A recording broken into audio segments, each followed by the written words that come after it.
Muy buenas noches, mi nombre es Melvin Escudero, les doy la bienvenida a una edición más de la serie de webinars sobre perspectivas de las inversiones. En esta oportunidad con el título Perspectivas de inversión en la Bolsa de Valores de Lima y el nuevo ETF local. Contamos con la participación de dos profesionales de Intéligo, Sociedad Agente de Bolsa, es una de las entidades líderes en el mercado peruano, y también va a ser market maker en la promoción y la operación del nuevo ETF. En esta oportunidad, representando a Intéligo, contamos con la participación de Pedro Cornejo, que es el Head Trader, y de Diego Cabero, jefe de análisis de emisores. Con ellos vamos a tener una presentación respecto a las perspectivas de inversión de la Bolsa de Valores de Lima en los siguientes minutos. Antes de empezar, voy a proyectar primero un poquito de lo que es el Dorado Asset Management y lo que estamos haciendo, incluyendo el ETF que estamos colocando, ¿no? El Dorado Asset Management es parte de un grupo de empresas. Nos dedicamos al modelo de Impact Investing, incluyendo Pro Markets y el Dorado Investment, ¿no? Y nuestro modelo es ASG o ESG en el grupo de compañías, y también en varios de nuestros productos estamos buscando tener siempre ese estándar que hoy en día, digamos, post pandemia COVID-19, se ha convertido en una gran tendencia a nivel mundial, ¿no? De las tres compañías, el Dorado Asset Management mantiene alianzas estratégicas, partnerships con algunos de los líderes en el mercado, incluyendo BlackRock, Mercer, VanEck, Arcano, Mace. Con VanEck precisamente estamos lanzando, digamos, en el Perú, nuestro primer ETF de manera conjunta.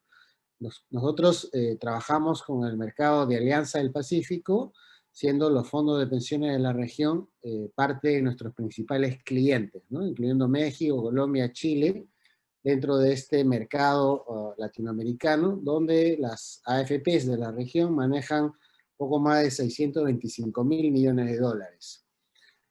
Con VanEck estamos lanzando la próxima semana, la fecha es el 10 de marzo, nuestro ETF en Perú, ¿no? Este ETF que es, digamos, administrado por VanEck, una de las firmas más reputadas de Estados Unidos en el mercado de commodities y de emerging markets.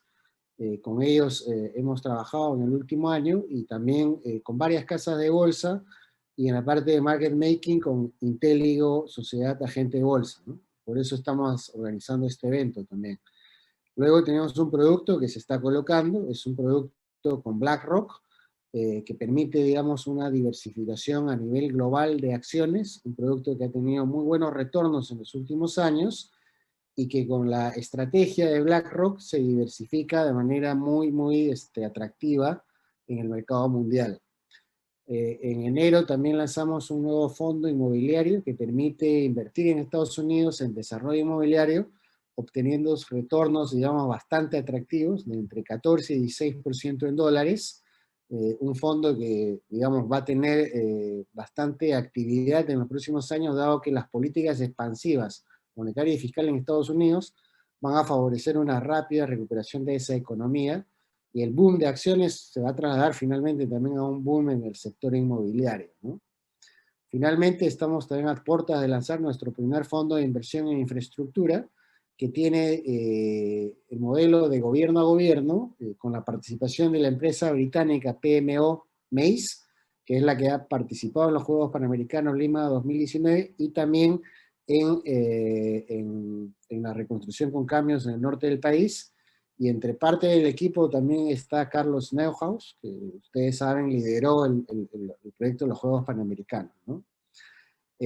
VanEck, como yo les comentaba, es líder global en Asset Management con más de 70 billones de dólares, ¿no?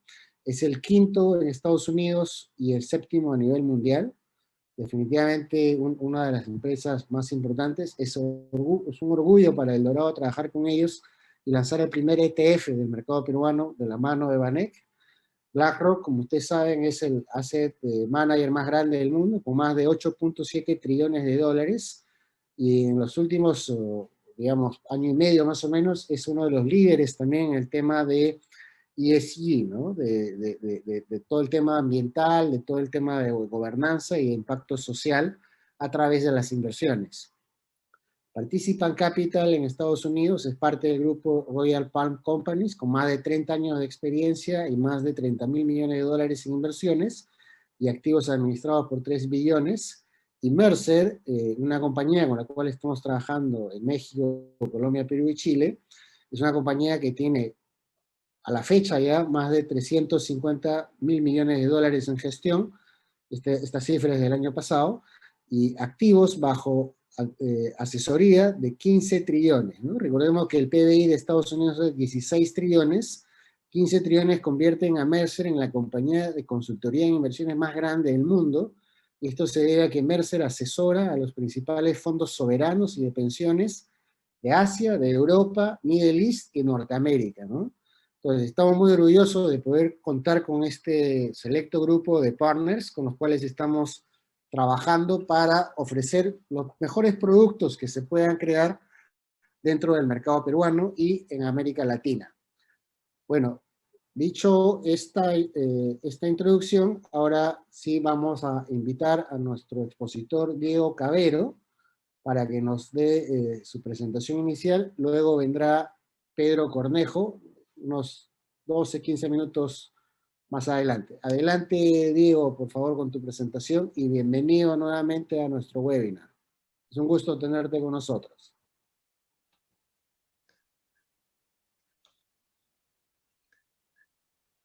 ¿Pueden ver mi pantalla? Sí, correcto. Ponlo, ahí está. Ya está en modo de presentación, perfecto. Listo, perfecto. Muchas gracias, Melvin, y buenas noches a todos los presentes. Creo que el día de hoy, a fin de entender cuál es la coyuntura por la cual está pasando la Bolsa de Valores de Lima, es pertinente que podamos evaluar en qué terreno nos dejó el año 2020, un año que a todas luces sobran las explicaciones de por qué fue un año bastante complicado, ¿no? Pero si lo aterrizamos dentro del tema en cuestión el día de hoy, inversión bursátil, creo que es pertinente que veamos la historia más reciente. Este gráfico es bastante ilustrativo, puesto que nos demuestra qué tan caótico fue el año en lo que corresponde a la inversión en bolsa. De hecho, es importante que podamos darle contexto, que podamos ver el bosque entero para entender cuál es la dinámica que ha estado detrás de la inversión en bolsa. Como se puede ver, las principales bolsas de Latinoamérica durante el año 2020 tuvieron un año bastante retador. De hecho, como se puede ver en la gráfica, al cierre del primer trimestre, las grandes bolsas en la región tuvieron retrocesos significativamente altos. De hecho, por poner un ejemplo, la inversión en la Bolsa de Valores de Colombia, al cierre del primer trimestre, arrojó una rentabilidad negativa de menos 40%. Si nos situamos al desempeño de la Bolsa de Lima, el resultado fue ligeramente un poco más halagador, pero igual en terreno negativo, con una rentabilidad al cierre de marzo en menos 30%. Y en general encontramos que la inversión en renta variable en todo el mundo tuvo rendimientos bastante negativos, básicamente alineado con el cierre de la economía global.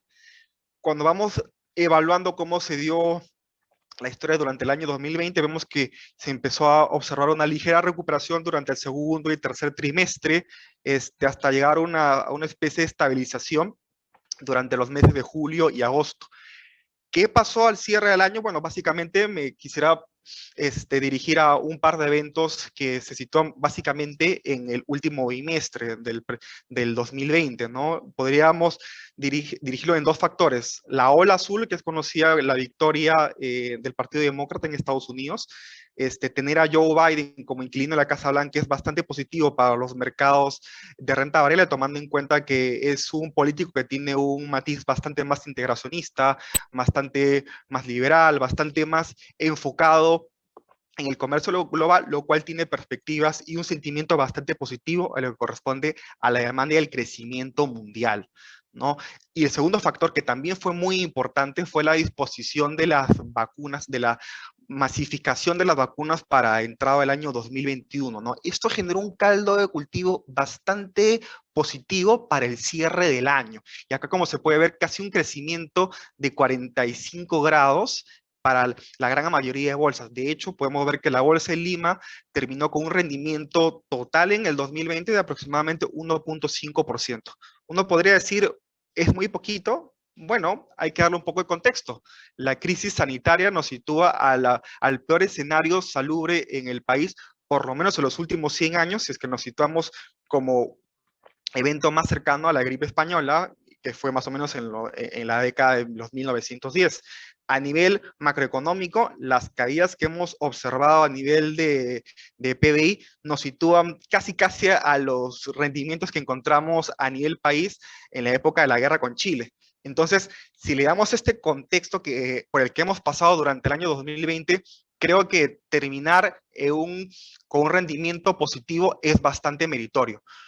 Lo que sí es cierto es de que la parte macro sí ha impactado de manera significativa en las utilidades que se han generado en las compañías que listan en la Bolsa de Lima.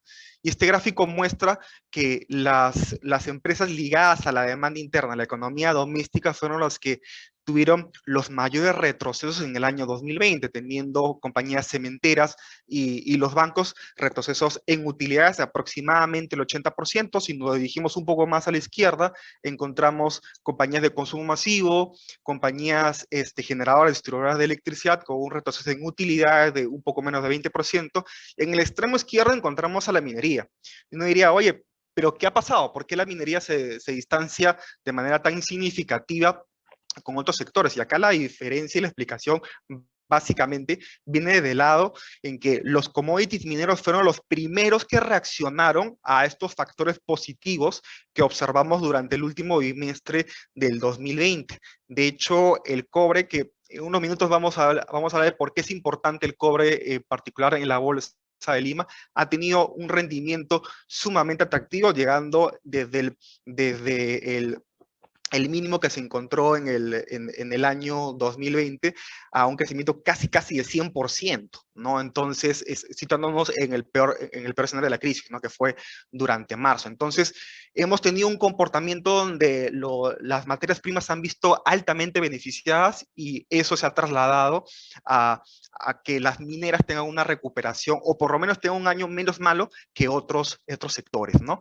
Esto se traslada también a las rentabilidades vistas dentro de la Bolsa de Lima. Acá estamos viendo dos caras de la misma moneda, ¿no? Las acciones más ganadoras durante el 2020 estuvieron básicamente ligadas a compañías que tienen exposición directa a materias primas. De las 10, 5 son mineras, lo que viene básicamente como respuesta a este sentimiento positivo que se ha generado en torno a los metales. Si bien es cierto, también hay una compañía que es del sector industrial, agrícola, como es la acción de Casagrande. Esto viene de la mano también con este boom por los commodities y los precios internacionales por los cuales están transando, ¿no? Acá lo que encontramos también es un crecimiento bastante atractivo desde el lado del azúcar, ¿no? Pero lo que encontramos en general es de las 10 más ganadoras, el 60% está ligado hacia compañías con exposición directa a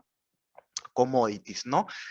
El otro lado de la historia son las compañías que han tenido un año no tan bueno, y esto básicamente se debe a las empresas que están más ligadas a la demanda doméstica, a las empresas que están necesitando el despegue de la economía y las que se ven más afectadas con una economía peruana todavía en un proceso de reapertura, ¿no? Y es por eso que nos sorprende ver, por ejemplo, a un banco, ver a una compañía de consumo masivo, bueno, acá tenemos dos bancos, y ver también una compañía cementera, ¿no? Entonces, es básicamente producto de lo que habíamos visto en la lámina anterior, ¿no? Las empresas que han tenido un retroceso más significativo a nivel de utilidades son las que han tenido una performance algo más discreta a nivel de precios.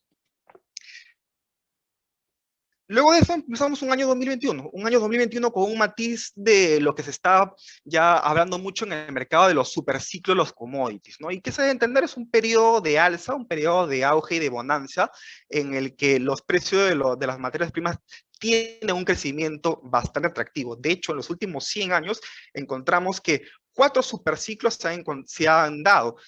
El último es el que cerró aproximadamente con la crisis hipotecaria en Estados Unidos y que nos dejó una lección bastante interesante, ¿no? Durante un superciclo, los precios de las materias primas pueden tener crecimientos sumamente agresivos. Por ejemplo, el petróleo. Si encontramos desde el precio del año 2002 hasta el cierre del último superciclo, tuvo un crecimiento básicamente de por 5. Un petróleo que cotizaba $20 y cerró el año 2009 con un precio de aproximadamente $120. Desde el lado del oro, un oro que cotizaba aproximadamente $300, cerró el 2009 en aproximadamente $900. Entonces es una corriente que ahorita está empezando a generar cierta tendencia y le está dando bastante soporte y un clima bastante optimista a la inversión en los mercados de renta variable, ¿no? Y uno de ellos es las acciones. ¿Por qué nos interesa este superciclo que estamos empezando a observar?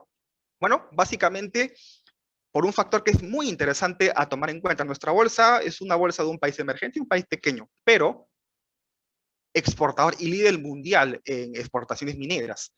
Y lo que encontramos es que históricamente la correlación entre el comportamiento del cobre con el de la Bolsa de Valores de Lima tiene una correlación más o menos de 70-75%, lo cual me quiere decir que a medida que las perspectivas del cobre sean mayores, pues lo que puedo trasladar es a una perspectiva más atractiva para el lado de la Bolsa de Valores de Lima, ¿no? Entonces, en la medida que sigamos teniendo más sustento de un cobre que va a seguir por robusto, que va a seguir fuerte, pues podemos traslapar la misma coyuntura hacia la bolsa de Lima. ¿Y qué es lo que está pasando con el cobre? Bueno, en sencillo, hay una corriente de hacer inversiones ecoamigables en el cual el cobre es un insumo principal. Estamos viendo que hay un déficit del cobre a nivel mundial, aproximadamente el 6% entre oferta y demanda, y aparte también las políticas fiscales que se están implementando a nivel mundial deberían tener también un efecto positivo en la demanda del cobre, impulsando aún más los precios que se cotizan en el mercado internacional. Entonces, hasta acá tenemos un factor que es bastante positivo para la inversión en bolsa, un cobre que está boyante, un cobre que está subiendo a pasos bastante atractivos y que debería darnos cierto piso a la inversión en la bolsa. Sin embargo, el Perú está pasando por una coyuntura bastante particular y es las elecciones presidenciales. Entonces, acá la gran pregunta es, ¿cuál es la incertidumbre que contrae inversión en esta clase de momentos? Bueno, acá lo que vamos a hacer es básicamente basarnos en la historia y si es que esta sirve como guía, debería darnos patrones bastante interesantes. Acá lo que estoy tratando de que veamos son los comportamientos que ha tenido la bolsa de valores con su principal referente, que es el cobre, que es lo que habíamos encontrado, que hay una correlación de más o menos 75%. En ese sentido, si es que vemos las últimas 3 elecciones, y de hecho podremos haber visto las 4 últimas elecciones y vamos a seguir encontrando el mismo resultado, pero acá me gustaría que vayamos viendo elección por elección. En el 2006 teníamos 2 contendores. Tendríamos a Humala con García. Tenemos una izquierda con un centro derecha. Entonces, si recordamos en la primera vuelta, el ganador fue la izquierda. Y en ese momento encontramos que el cobre, que es la línea anaranjada, sigue una tendencia al alza, mientras que la bolsa mantiene un comportamiento algo más rezagado, ¿no? Lo que quiere decir es de que en la medida que haya un candidato a izquierda, la bolsa no reacciona de acuerdo a lo que se encuentra en los mercados internacionales. A medida que García, centro-derecha, gana en la segunda vuelta, encontramos que la bolsa incluso tiene comportamientos mejores, más positivos que el rendimiento de la bolsa de valor, que el rendimiento del cobre. Veamos otro caso, elecciones 2011. Nuevamente, teníamos izquierda con derecha, Humala, pero esta vez con un poquito más, con una reducción del tono de izquierda contra Keiko Fujimori, que es el discurso de derecha, ¿no? Y nuevamente encontramos el mismo patrón. Gana la izquierda y la bolsa, que es la línea celeste, se disasocia del comportamiento del cobre, ¿no? El cobre está lateralizando durante el primer trimestre, mientras que la bolsa tuvo un comportamiento a la baja. La izquierda, con Humala, gana la segunda vuelta y vemos que hay un comportamiento de corto plazo donde la bolsa tiene una rentabilidad por debajo del cobre, pero a medida que Humala va asentándose y va mostrando su plan de gobierno más de centro, más ortodoxo, pues vemos que la bolsa vuelve a calzarse con el comportamiento del cobre, ¿no? En el 2016, la conclusión es bastante sencilla, puesto que los dos candidatos que dieron a segunda vuelta eran derecha con derecha, con lo cual, incluso acá podemos sacar una conclusión. Derecha con derecha tiene un efecto bastante positivo en la bolsa de Lima, incluso por encima de lo que se encuentra en los mercados internacionales, ¿no?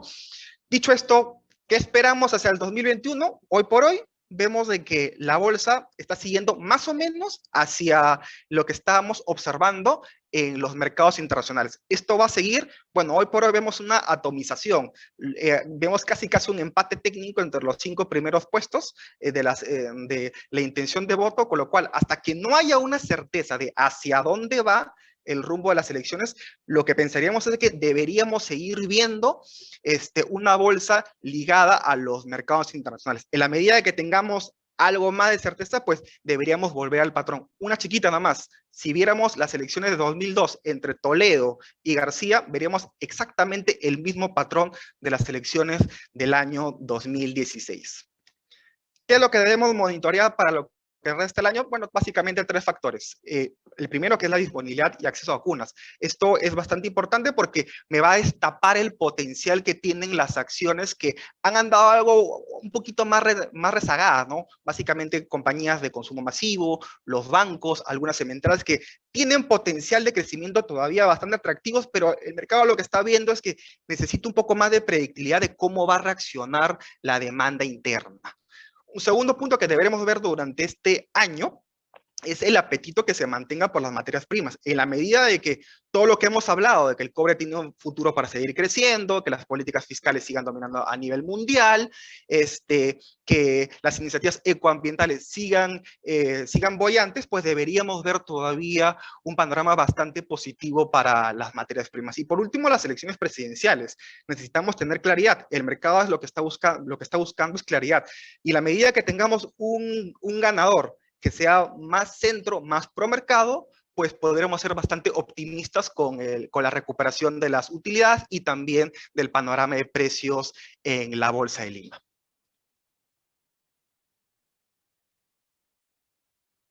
Y eso es todo por mi lado, Melvin. Gracias, Diego. Muy interesante tu presentación. Me ha gustado el tema de las elecciones, el cobre, cómo reacciona la bolsa. Buen punto. Adelante, Pedro, por favor, con tu presentación.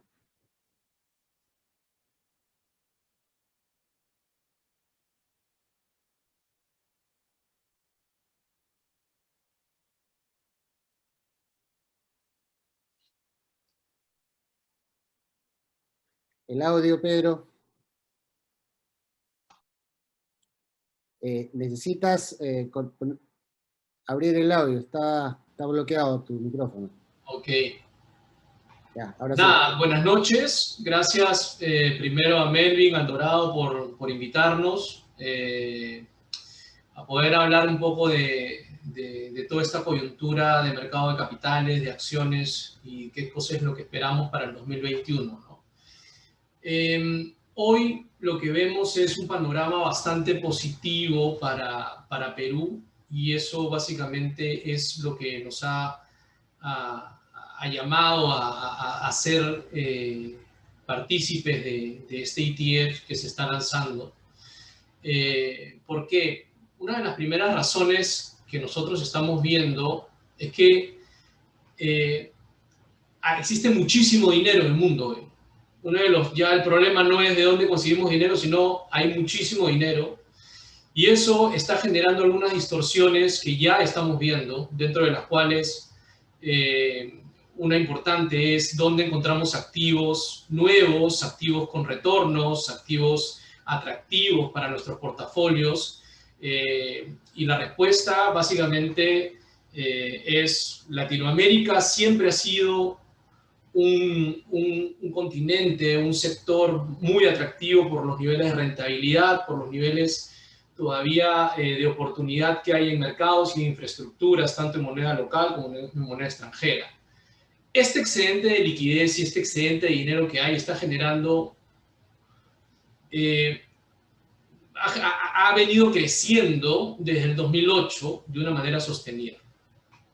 Este es un gráfico donde podemos ver la cantidad de dinero que hay en los balances o en las carteras o en la billetera, vamos a decir, de cada uno de los bancos centrales.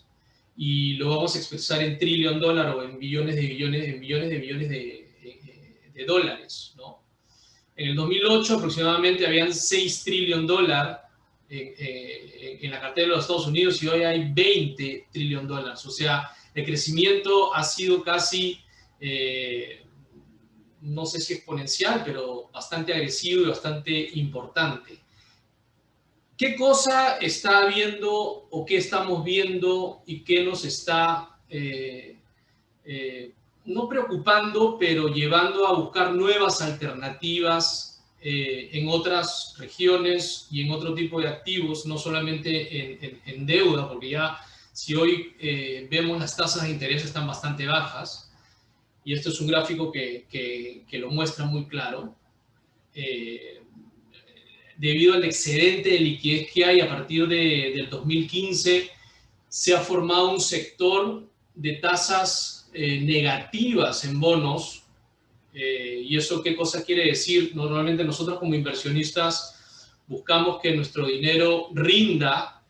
En este caso, bueno, no rinde, simplemente o no nos pagan o nos pagan un poquito menos.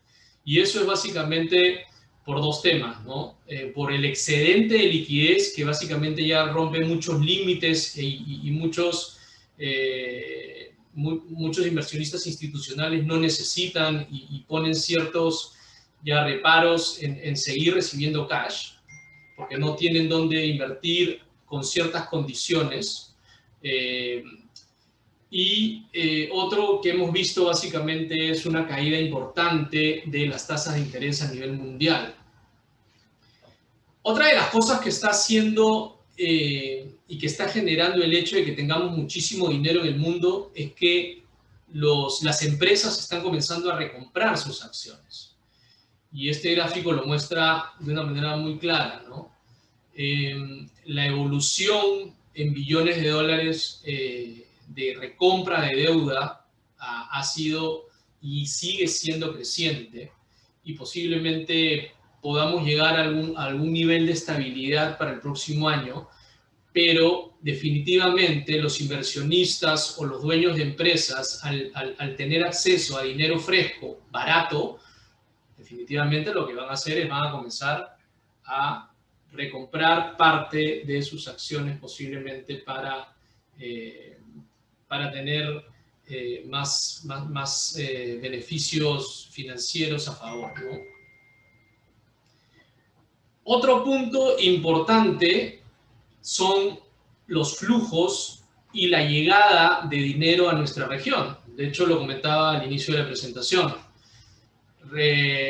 Mercados emergentes ya no es un sector que se mira de lejos, es un sector, por el contrario, que nos interesa a los inversionistas cada vez que hay mucha volatilidad, porque se generan excelentes oportunidades de inversión. De hecho, siguen llegando muchos fondos a invertir en mercados emergentes en busca de mayores tasas de interés, y sobre todo ya no buscan necesariamente inversiones en dólares, sino también inversiones en soles o en moneda local de cada uno de los países que buscan, ¿no? En enero hemos visto, se ha visto un ingreso de casi $54 billones de dólares de ingresos a nuestra región, y eso soporta un poco la tesis de inversión que nosotros tenemos de que más allá de la volatilidad, más allá del pésimo año y el año negativo que hemos tenido en meses atrás, durante el 2020, todavía hay confianza en la región o en mercados emergentes específicamente. Cuando nosotros nos preguntaron, oye, ¿por qué participar como market makers y participante autorizado en el ETF? Es por la misma razón, porque vemos una oportunidad importante y perspectivas positivas, como mencionó Diego, por las razones que a continuación vamos a mencionar, ¿no? Primero, las expectativas positivas para metales. Perú es definitivamente un país minero, y si uno comienza a buscar algún activo para invertir directamente o de manera correlacionada en la bolsa local, encontramos muy pocos. Hay, pero muy pocos. ¿Ok? Nosotros escribimos un artículo para una revista de una manera muy particular y a número muy personal en agosto del 2020, donde ya las acciones habían subido, sobre todo las mineras, alrededor del 6%. Y la pregunta que queríamos responder en ese momento, en agosto del 2020, era, oye, ¿las opciones mineras siguen siendo una buena opción? Y en ese momento comenzamos a ver algunas cifras y realmente llegamos a la conclusión que sí seguía siendo una opción. Dentro de las 3 razones que nosotros, con las cuales fundamentamos esta afirmación, la primera era la demanda, el crecimiento chino y por consecuencia la demanda que esto generaría en commodities, ¿no? O en metales. Segundo, son menores inventarios. Y tercero, gasto fiscal. Lo que hemos querido hacer ahora es ver cómo siguen esos indicadores después de casi 6 meses de haber revisado esos indicadores. La producción industrial en China sigue creciendo. Vemos un crecimiento sostenido. Ya si lo analizamos en los 4 últimos meses, es un crecimiento de promedio 7%. Y eso nos continúa diciendo que va a haber demanda, va a haber apetito por metales. Los inventarios tienen que recuperarse, si bien se han comenzado a recuperar. La producción de cobre en Chile ha dejado algunos huecos en junio del 2020, en julio del 2020, en enero no ha sido la mejor. Y eso creo que va a generar también apetito por metal, ¿no? Creo que las economías, si bien se van a abrir, las mineras también van a comenzar a desarrollar más proyectos, pero no va a ser de una manera tan acelerada y van a necesitar cierto tiempo para poder acomodar la cantidad de inventarios que necesitan para poder equilibrar esa demanda que hoy el mundo va a comenzar a demandar cuando, bueno, espero que sea pronto, podamos encontrar ya la solución a COVID-19, ¿no? Y el tercero y el último es básicamente el gasto fiscal. Durante mucho tiempo, no solamente a raíz de la pandemia, hemos visto que los bancos centrales han sido muy agresivos con la inyección de liquidez y de dinero en la economía, y creemos que esa fórmula ya no va a ser la más adecuada porque simplemente ya cumplió su función, ya evitó una gran crisis, ya le dio el dinero que necesitaban a algunas empresas que se vieron afectadas por una desaceleración y por el cierre de la economía. Y eso hoy se está comenzando ya a traducir básicamente en algo más de crecimiento, como hemos visto, algo más de inflación totalmente sana. Hemos visto una tasa del Tesoro americano pasando de cerca de 1,20 a inicios de año a 1,60 para estar hoy día en 1,47. Y muchas personas podríamos pensar, oye, pero eso no es tan positivo. No, sí es positivo, porque son señales sanas de que la economía y las expectativas comienzan a ser mejores en la economía en el mediano y largo plazo, ¿no? De hecho, Perú el día de hoy ha colocado $4.000 millones más en el mercado internacional, después de haber colocado $4.000 millones en noviembre del año pasado. Y esto realmente es de rescatar por 2 razones. La primera es porque la demanda, o sea, el hecho de que haya podido colocar y podido vender bonos de tal tamaño, la cantidad que se ha financiado no es poca, son $4.000 millones, más 4.000 hace 6 meses, hace 4 meses, son $8.000 millones, y el mercado los ha comprado y eso ha ratificado nuevamente confianza en crecimiento de Perú, en un orden fiscal que posiblemente hoy, claro, se ha visto un poco afectado por la crisis del 2020, pero todavía tenemos instituciones sólidas, creo que todavía estamos haciendo las cosas bastante bien y eso se ve reflejado en una demanda de alrededor de 2 veces o un poco más quizás de la última subasta que ha hecho Perú el día de hoy, ¿no? ¿Y para qué emitir bonos? ¿Para qué conseguir más dinero? Y definitivamente va a ser para inyectar dinero en la economía, para comenzar a desarrollar proyectos de inversión, para comenzar a reactivar la economía que durante el 2020 estuvo durante muchísimo tiempo, si no todo el año, cerrada. Creo que hoy lo que necesitamos es un poco más de gasto fiscal y eso lo vamos a ver definitivamente. Y eso es lo que creo que va a generar una inyección de optimismo, liquidez, ingresos a la economía real y al sector real y por ende un crecimiento interesante no solamente para el 2021, sino para el 2022 y posiblemente el 2023 también. Hablamos de crisis y ruido político. Siempre Perú ha tenido crisis y ruido político, siempre. Y siempre, desde el 2011, 2003, Fujimori, Toledo, Ollanta, PPK, Vizcarra, Alan García. Y una vez hablando con uno de los inversionistas de afuera y con muchos inversionistas, me decía, mira, si por nosotros fuera, o sea, si nosotros invirtiéramos en Perú por un tema político, realmente no estaríamos en Perú. Nosotros invertimos en Perú por un tema fundamental, por un tema de orden, porque Perú es una de las economías crecientes más importantes en Latinoamérica y ha sido la estrella de los últimos 25 años y posiblemente lo siga siendo mientras que mantengan esos candados económicos que tienen hoy y el orden fiscal que tienen hoy. Y eso básicamente nos ha llevado a que, a pesar de tener ruido político, hemos terminado bien. Hemos terminado bien.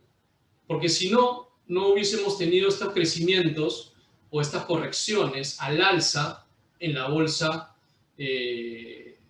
limeña, en la bolsa peruana, o este apetito por entrar y seguir consumiendo Perú como inversionistas institucionales y naturales. ¿Okay? Creo que va a haber volatilidad y al igual que en el 2011, 2015, creo que son oportunidades más que momentos para asustarse, pero hay que saber administrar. Yo siempre digo que el tema no es la volatilidad, el tema no es el riesgo, sino cómo lo administramos y de qué manera lo administramos, ¿no? Otro factor importante, y ya terminando la exposición para no alargarnos más, es por qué nos metemos en el ETF, porque nos permite diversificar, entrar en empresas sólidas, empresas con gobiernos corporativos interesantes, empresas que se van a ver muy beneficiadas por un gasto fiscal en la economía durante los próximos meses.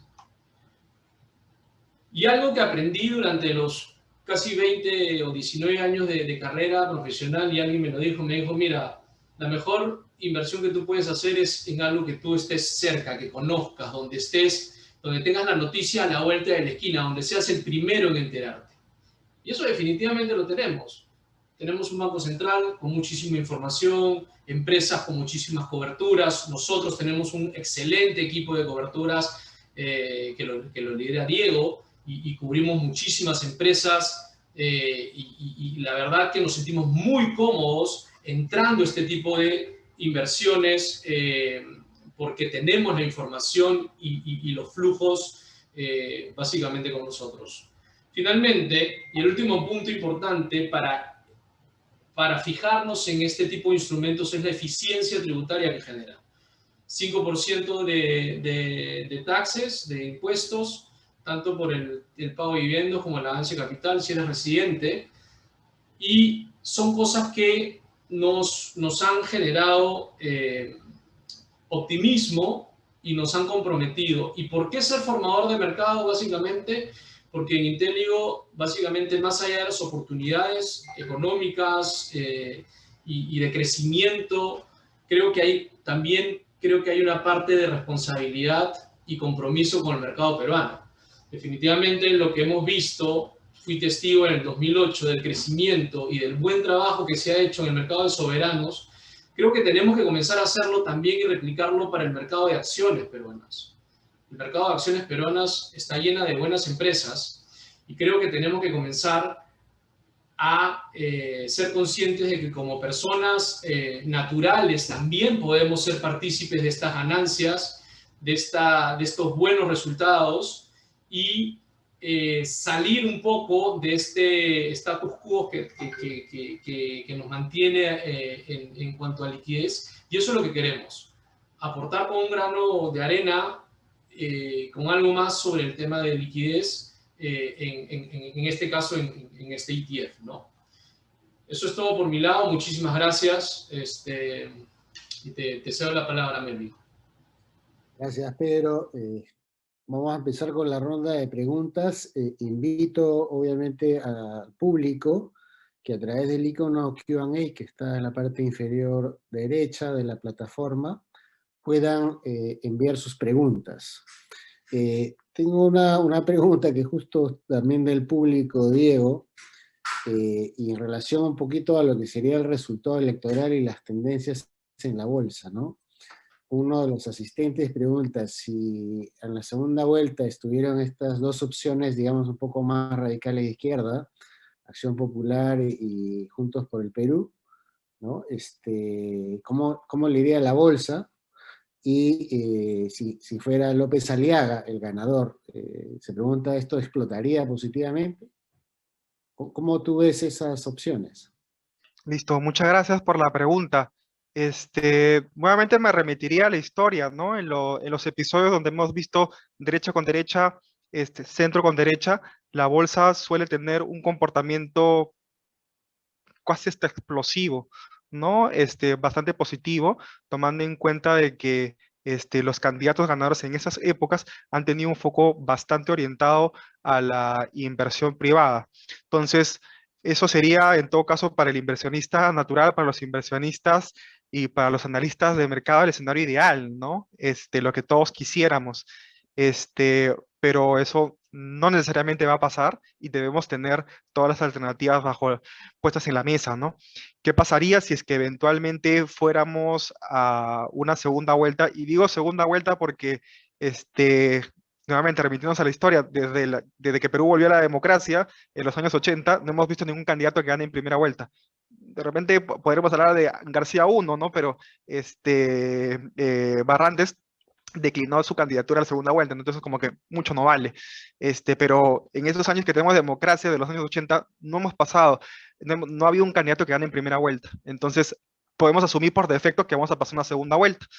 Incluso viendo las preferencias actuales, ¿no? Si fuéramos izquierda-derecha, habría que evaluar cuál es el candidato que está ganando o cuál es el candidato que tiene mayor aceptación. En la medida que veamos que es un candidato que, voy a decir un número cualquiera, tenga un 35-40%, pero el otro candidato, digamos, más pro mercado, logre hacer una alianza, como por ejemplo pasó con García 2 en el 2006, creería yo que habría un ruido de muy corto plazo si es que gana la izquierda en la primera instancia, y en segunda vuelta ganara la derecha. Ahora, ¿qué pasaría si es que tanto en primera y en segunda vuelta ganara la izquierda? También es una pregunta natural. Veamos la historia. En las elecciones del 2011, Humala, a pesar de tener, yo siempre digo esto, ¿no? En el 2006 fue con el polo rojo y se cambió por el polo blanco entre el 2006 y el 2011, ¿no? Con la hoja de ruta. Entonces, el mercado lo tomó a mal, a pesar de que ya había aligerado su discurso e incluso ganando la segunda vuelta hubo bastante pesimismo, pero muy de corto plazo. Encontramos que entre junio del 2006 hasta más o menos septiembre del 2006 hubo un pesimismo por encima de lo que se encontraba en el mercado. Ahora bien, ¿cuándo fue que la bolsa empezó a calzar con el comportamiento de los mercados internacionales? En la medida de que Humala se dio cuenta de que no podía implementar en el país medidas o políticas económicas que eran inviables. Por ejemplo, no sé, el balón de gas a 12 soles. Eso era imposible, ¿no? Entonces la estructura económica del país no iba a aguantar, ¿no? Entonces, en la medida que se fue dando cuenta que tenía que tirarse más hacia un centro, entonces, y las expectativas ya estaban más cercanas a que no iba a ser un gobierno tan radical, la bolsa empezó a tender hacia un comportamiento más de los mercados internacionales, ¿no? Entonces, en conclusión, en la medida de que veamos izquierda-derecha, hay que tomarle bastante atención qué vertiente es la que está liderando, ¿no? Ok, Diego, la otra pregunta también para ti, en relación al tema del superciclo de los metales que has comentado. La vez anterior fue, digamos, entre el 2002 más o menos y 2007, justo antes de la gran crisis. En ese periodo la Bolsa de Valores de Lima prácticamente se multiplicó por 6. Es una subida de locos. Y desde ese periodo hasta la fecha hemos mantenido una volatilidad prácticamente donde los índices no han tenido, digamos, mayor crecimiento, a pesar de que Perú, digamos, como país, prácticamente ha duplicado el PBI. Entonces, esperaríamos que si este superciclo, o sea, primero, ¿cuánto debería durar este nuevo superciclo, ¿no? O sea, ¿es de 5 años, 10 años? Y segundo, si efectivamente el hecho de que el cobre suba también mueve a toda la economía, porque alguien pensaría que solo mueve a Sauder y a 2, 3 más que tienen proyectos de cobre. Perfecto, muy buena pregunta. En primer lugar, sobre la duración de los superciclos, como dije, en los últimos 100 años encontramos 4. En promedio suelen durar entre unos 5 a 6 años. Ahora, evidentemente, nos encontramos en una coyuntura distinta, ¿no? Una coyuntura donde estamos saliendo de un panorama de crisis, es decir, hay algunos activos que todavía están con oportunidades atractivas. Estamos dentro de un panorama donde las inversiones ecoambientales están bastante en boga, ¿no? Por ejemplo, por poner un caso, Joe Biden ha prometido una inversión de 1.5 trillones para un fondo de investigación para medidas ecoambientales. De hecho, Biden está restituyendo a Estados Unidos al Pacto de París. La idea de Biden es que al 2050 Estados Unidos sea neutral en emisiones de gas. Entonces, para llegar a esas metas tan ambiciosas, no voy a decir que el superciclo va a durar hasta el año 2050, ¿no? Pero sí estamos viendo que hay iniciativas donde definitivamente se están formando los factores necesarios para poner un telón bastante atractivo para el rendimiento de las materias primas y que sobre todo puedan ser favorecidas en este ciclo, ¿no? Un dato bien chiquito, ¿no? Por ejemplo, es la entrada de los autos eléctricos. Es una tendencia que la estamos viendo, recién está entrando en Perú, pero en otros países, ves incluso que las mismas universidades hay cargadores para los carros, ¿no? Y en las universidades, ni siquiera para decir en puntos particulares, en universidades públicas, en universidades privadas. Entonces, y uno de los principales elementos que tú utilizas para estos carros hasta híbridos es el cobre. El cobre por sus propiedades de transmisión, que es el segundo detrás de la plata, ¿no? Entonces, no solamente es algo que encontramos de momento, sino que hay otros factores que están generando las oportunidades y generando un telón bastante optimista para lo que puede ser inversión en materias primas que puedan unirse este, a este ciclo alcista de los metales, ¿no?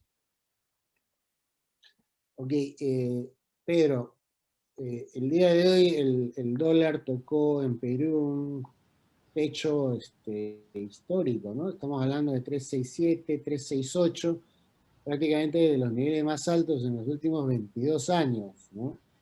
Y aparentemente está reflejando el nerviosismo de los inversionistas. Pero por otro lado, Perú también, como tú mencionaste en tu presentación, colocó 4.000 millones de dólares a tasas también históricas bastante atractivas, que aparentemente los inversionistas extranjeros no piensan igual que los inversionistas locales, ¿no? Porque por un lado el dólar está en su nivel máximo, de alguna manera reflejando el nerviosismo, y por otro lado te compran bonos de Perú, pues, que con todo este tema de las elecciones y todo, los extranjeros deberían estar escapándose, ¿no? Deberían estar corridos. Y en realidad le están poniendo 4.000 millones más a los 4.000 que ya le pusieron hace unos meses. ¿Cuál es tu comentario? ¿Dónde está? Porque aparentemente no hay una consistencia en este tema. Yo personalmente pienso que la subida de hoy del dólar no se ha debido al 100% en el nerviosismo. Yo creo que ha sido el nerviosismo, pero la otra parte ha respondido justamente a la colocación de bonos del día de hoy. Normalmente lo que hace el inversionista que compra extranjero, sobre todo que compra bonos en soles, al tener portafolios en dólares, lo que hace es hacer una cobertura para no estar expuesto en la moneda. Y esta cobertura lo que hace es básicamente comprar dólares por necesidad más que por nerviosismo.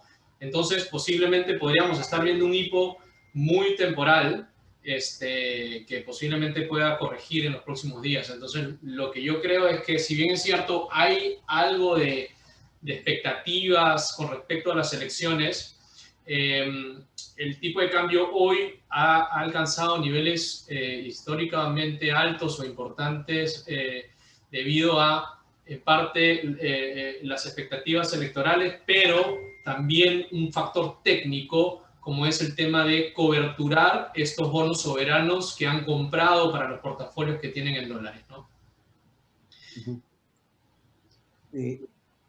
Continuando contigo, tú mencionaste también de que hay capital internacional que está viniendo hacia emerging markets, y obviamente Perú va a crecer este año, lo más que va a crecer en toda la región. Y si sale un presidente que le da confianza a los mercados, probablemente el segundo semestre va a ser un semestre de mucha actividad, de mucho impulso, ¿no? ¿Cómo tú ves dentro del escenario regional y global el atractivo de Perú? O sea, ¿por qué Perú? O sea, la bolsa peruana es de por sí la más minera de las que están en la región, ¿no? Entonces, esta combinación, en realidad, ¿cuán atractiva es? O sea, ¿cuánto apetito es en este tema sobre la bolsa de Perú, ¿no? Perú tiene muchos factores positivos. Uno dentro de los que puedo destacar, definitivamente, y he sido testigo, es un banco central espectacular, que tiene las herramientas adecuadas para atenuar cualquier tipo de volatilidad e impacto en cualquier momento. Creo que están súper preparados y han hecho una tarea espectacular durante mucho tiempo. Creo que Perú tiene tasas de rentabilidad muchas veces bastante atractivas por las condiciones mismas, de muchas veces poca liquidez, y que no responden necesariamente a fundamentos negativos, sino a fundamentos técnicos, ¿no? Y tercero, definitivamente estamos en un escenario donde Perú posiblemente sea un poco el plato fuerte, porque todo el mundo está a la expectativa de la volatilidad que se va a generar con respecto a las elecciones, y si realmente hay buenas oportunidades y no salen resultados que nos afecten y que cambien estructuralmente la tendencia positiva que hemos tenido, creo que definitivamente los flujos van a seguir entrando a Perú, ¿no? Sin comentar que todavía hay proyectos no solamente en la parte de minería, sino en la parte del sector real, que va a comenzar a reaperturarse. Perú ha crecido mucho en la parte de ingresos y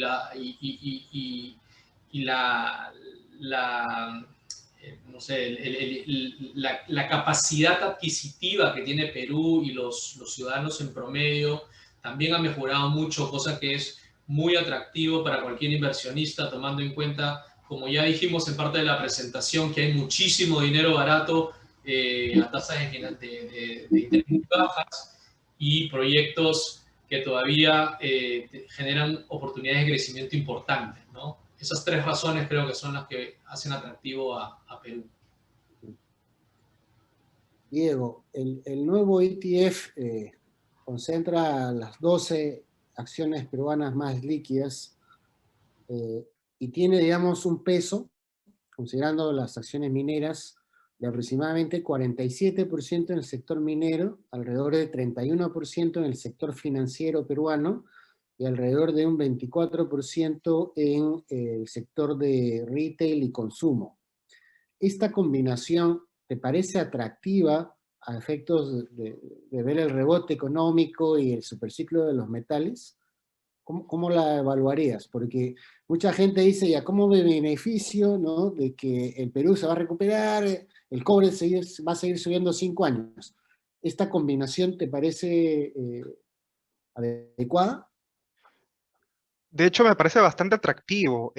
Si consideramos, como hemos estado conversando, que Perú y la Bolsa de Lima es una bolsa altamente influenciada por la minería, si es que estamos evaluando que el panorama es bastante propicio para los commodities mineros, tener esta proporción, esta exposición al desempeño de las mineras es bastante atractivo. Y hay un punto que también es muy cierto el tema del mercado, es muy cierto el sentimiento positivo que hay, pero también no olvidemos que las mineras que hay en el Perú son competidoras a nivel global. Y de hecho, solamente por poner un par de ejemplos, Southern Copper, que fue una productora de cobre, tiene un costo por libra de cobre de aproximadamente $1. Si estamos viendo que el cobre cotiza hoy por libra, hoy a precio de mercado de $4.50, pues podemos ver los beneficios que tiene una compañía altamente eficiente y a sus procesos productivos. Si lo vemos incluso desde el lado de Cerro Verde, que es otra compañía de cobre, esta compañía tiene costo por producción costo por libra de cobre de 80 centavos de dólar. Entonces, si estas compañías incluso han hecho su tarea para lograr procesos mucho más eficientes, yo creo que este año es bastante propicio tomando en cuenta los niveles de eficiencia productiva que tienen y tomando el rebote que deberíamos ver, ¿no? Y también considerar las oportunidades que tienen ellos al poder producir más por los incentivos que tienen a nivel de precios. La parte de banca creo que también es muy importante y la exposición que el ETF brinda te da una alternativa muy atractiva, tomando en cuenta de que la economía peruana tiene que volver a resurgir, ¿no? Las expectativas es que por lo menos este año deberíamos tener un crecimiento entre 9 y 10%, ¿no? Dentro de lo cual, una de las principales arterias de la economía, uno de los principales vínculos con la economía real son los bancos, ¿no? Entonces, a la medida de que también haya una recuperación de la economía, los bancos van a ser los principales beneficiados. Entonces, yo creo que teniendo una exposición entre 80% entre minería y banca, creo que es una oportunidad bastante atractiva, tanto por el lado del sentimiento que encontramos en el mercado, que eso es bastante bueno y beneficia básicamente a las mineras, pero también no dejemos de lado que el año 2020 nos ha dejado oportunidades para que las compañías puedan hacer su tarea, logren niveles de eficiencia mayores y un año de recuperación puedan cosechar lo que se ha sembrado, ¿no? Pedro, en esa línea que acabo de comentar con Diego, tenemos, digamos, además de Sauer, con un peso del 26-27% en el ETF, Credicorp tiene un peso muy relevante también, y más o menos estamos hablando de un 22-21% en el ETF, ¿no? Con miras al próximo resultado electoral, también, digamos, y el evento reciente de Luz del Sur, donde hay mucha gente pues, que ha ejecutado la oferta y se ha quedado con cash, ¿no? Y está buscando dónde invertir. El ETF tiene, digamos, esta ventaja de poder comprar en una sola transacción 12 acciones de las líderes de Perú, ¿no? Con esa composición sectorial. Y además, es bastante barato porque es el mismo precio para el mercado institucional y para el precio del mercado retail, ¿no? Entonces, hablando ya de temas de timing, ¿a ti te parece que habría que comprar el ETF más adelante, en junio, en julio, o ahora que se van a venir las elecciones, que el mercado todavía está aguantado, podría generar una buena oportunidad de compra? Especialmente si Diego dice que si gana un candidato más o menos pro mercado en la segunda vuelta, puede haber una explosión, un boom en la bolsa, ¿no? ¿Cuál es tu feeling tu comentario sobre este punto. Sí, sí, definitivamente en línea con lo que mencionábamos hace unos minutos, ¿no? Creo que hay que estar muy atentos a la volatilidad que se va a generar. El mercado va posiblemente a comenzar a generar expectativas no tan favorables y la volatilidad, y creo que otros factores como la liquidez podrían ser al final actuar de una manera positiva para rendimientos futuros, ¿no? O sea, creo que tenemos que estar muy atentos si comenzamos a comparar, y el experto en valorizaciones es Diego, no necesariamente yo, los niveles que hoy estamos con respecto a algunos precios de años anteriores en algunas acciones, estamos todavía bastante rezagados y creo que podría ser alguna oportunidad tomando en cuenta esta apertura y esperando lograr nuevamente niveles de estabilidad en el crecimiento económico, ¿no? A mí lo que me genera mucha expectativa positiva es qué va a pasar con los ingresos y los flujos de caja. Definitivamente creo que van a ser positivas cuando nuevamente la economía se reabra, ¿no? Cuando nuevamente las personas vuelvan a los malls, cuando las personas vuelvan a los centros comerciales, a los restaurantes, vuelvan a buscar departamentos para comprar. Y creo que todo esto definitivamente va a tener que favorecer las ventas y los flujos de muchas de las compañías que están dentro del ETF, ¿no? Hay que estar atentos, hay que aprovechar la volatilidad que puede generar el mercado y definitivamente, ¿no? O sea, no hay mejor momento que participar de un mercado con mucha incertidumbre, ¿no? Hay que saber cuándo hacerlo, sin desesperarse también, pero creo que van a haber muy buenas oportunidades para Perú. Una pregunta del público es sobre si la Bolsa de Valores de Lima está sobrevalorada. Entendería que si gana un candidato por un mercado, la bolsa en realidad podría saltar un 20%. ¿Qué opinas, Pedro? No me atrevería a dar números exactos. Creo que la bolsa está dentro de un rango de valor balanceado. No lo veo hipercara ni muy barata tampoco, debido al avance que hemos visto en los últimos meses. Sin embargo, creo que podrían haber algunas acciones que podrían darle ese pick-up adicional, esa rentabilidad adicional al mercado peruano, ¿no? No, definitivamente no me atrevería a decir que ya está cara. Podríamos ver alguna corrección, sí, natural de mercados, pero con las expectativas que existen hoy, creo que las correcciones van a ser más para aprovecharlas que para asustarse, ¿no?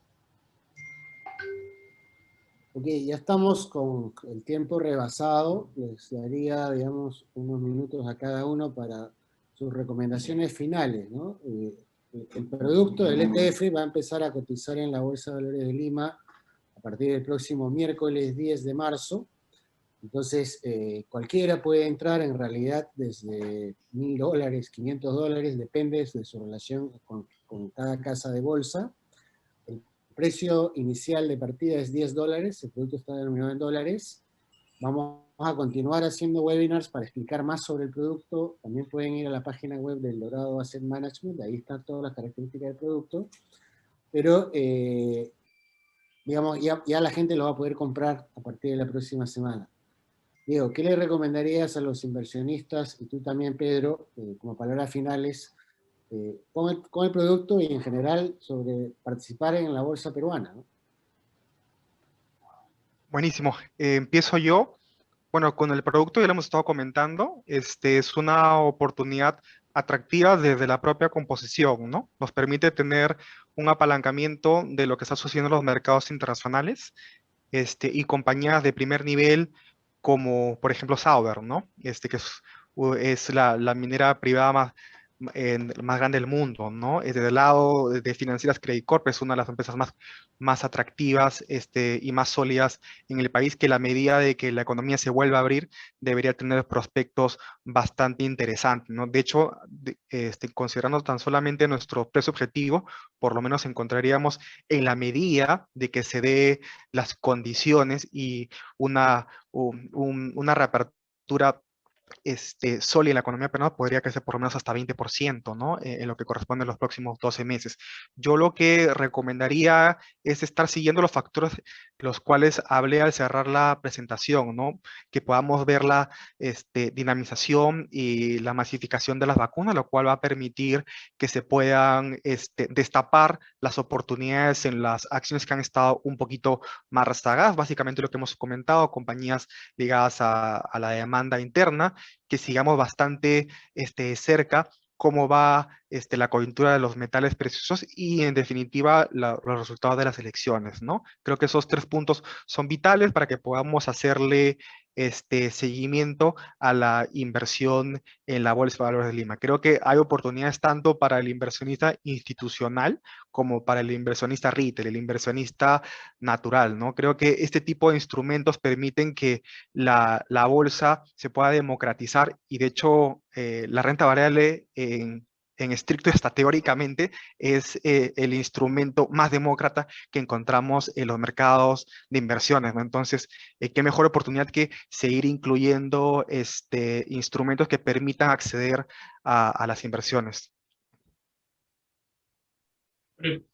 Por mi lado, lo que le diría y lo que siempre les he dicho a las personas que conozco y que invierten en bolsa es: no le tengan miedo a la volatilidad. Creo que la volatilidad bien administrada genera muchísimas buenas oportunidades. Ahí está realmente la diferencia entre estar bien asesorados y no. Creo que cuando tú inviertes en bolsa tienes que estar con un buen equipo, y una de las razones por las cuales estamos acá es porque nosotros sentimos que tenemos un excelente equipo de Intelio en la parte de cobertura de emisores, de ejecución de trading, y nada, simplemente la Bolsa de Valores de Lima tiene muchísimo potencial de crecimiento, hay muy buenas empresas, no hay que tenerle miedo a la volatilidad y hay que administrarla para poder generar buenas oportunidades. ¿Se van a dar? Sí, se van a dar y hay que estar atentos. Nada más. Ok, muchas gracias, señores, por esta participación bastante interesante en las presentaciones. Creo que está bastante claro el tema de la oportunidad y los riesgos. Y a nuestra audiencia, vamos a tener webinars este viernes y también el día lunes y martes, justo como preámbulo al inicio de la negociación del ETF en la Bolsa de Valores de Lima el próximo miércoles 10 de marzo. Como les comentaba, Intelligo es el market maker del producto. Este es un producto que tiene ventajas tributarias, obviamente. Al tener un market maker, las ganancias de capital son 0 impuestos, y el impuesto a los dividendos, a diferencia del otro ETF que cotiza en Nueva York, es de solo 5%, ¿no? El ETF en Nueva York, como es un papel americano, se retiene 30%. En relación a la composición del índice, y lo vamos a ver en más detalle, como les decía, un 46-47% está en commodities, es riesgo minero, liderado por Sauder, Buenaventura, Volcan, digamos, que son las empresas mineras más grandes listadas en la Bolsa de Lima. Y luego tenemos el sector financiero con Credit Corp, IFS, BBV, ¿no? Que también son de las que están listadas en la bolsa, las más importantes. Y luego en el sector de consumo masivo, retail, digamos, y diversos, está pues Ferreros, está Alicorp, está InRetail, compañías con bastante potencial de recuperación una vez que la vacuna esté, digamos, 100% implementada. Y lo que vamos a ver es que efectivamente Perú, a diferencia de mercados como Estados Unidos que han corrido ya bastante, Perú sí tiene todavía potencial de crecimiento importante en renta variable, ¿no? Es un mercado que ha estado rezagado por varios meses, y aparte de esto se ha visto de alguna manera en los últimos 2-3 meses que la bolsa ha venido recuperando terreno de manera importante, y ahora estamos ya, digamos, tas con tas con respecto a lo que ha sido el inicio pre-pandemia. No obstante, el superciclo de los metales nos puede llevar a otros niveles, ¿no? No solamente para las acciones mineras, sino como país, porque Perú, como país minero, tiene muchísimo potencial de aprovechar este nuevo ciclo de precios alcistas. Con esto agradezco a todos nuestros asistentes también por vuestra participación y nos vemos pronto. Muchísimas gracias y buenas noches. Muy buenas noches. Gracias. Cuídense.